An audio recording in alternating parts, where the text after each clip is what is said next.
Our greatest gift I can give to my kids is the gift of knowledge, the gift of health.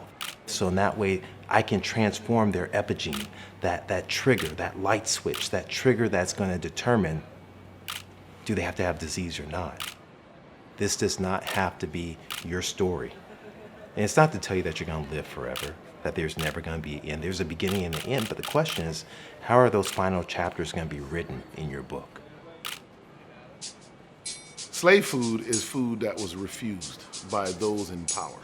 It's the stuff nobody else wanted, that the slave then had to figure out a way to make taste good and to try and sustain life on. It's the manipulation of nutrition for profit and for power. Slave food is really about answering that really quintessential question. Why do black people in America die sicker and sooner than everyone else? The most common habit really is processed food, of eating food. They use food essentially as a way of de-stressing, of anti-anxiety or antidepressants, how food is really now used in order to kind of medicate to get a sense of feeling better. So, I mean, it's well documented that the majority of diseases that people of color suffer from are directly related to what they eat, right? We know that. So, on the converse, we can combat them by what we eat. Every 7 minutes, there's a premature death. Pretty staggering. It's overwhelming that we are dying sicker and sooner than everyone else at these rates.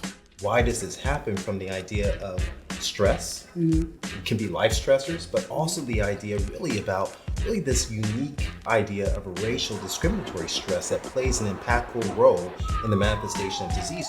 Stress is powerful because stress is something you feel on a very 30,000 foot level, like an airplane up in the sky, but it manifests itself on a cellular level. So you feel it macroscopically, but it actually manifests microscopically.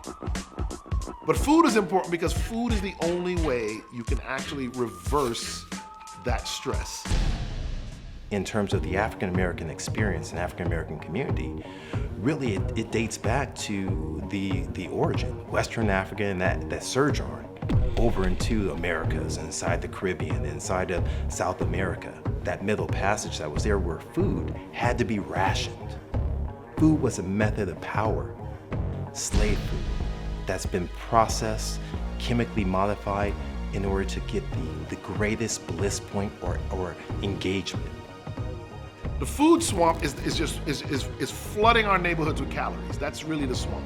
It's a swamp of nutrient poor, calorie dense, low cost foods in areas where people don't make a lot of money. So you go into poor neighborhoods and there's no grocery store, no real grocery store that's clean and produce is fresh and it's replaced on a very regular basis. Everything we eat, every time we eat is an investment in our longevity, in our health. It either is making you healthier or it's making you sicker.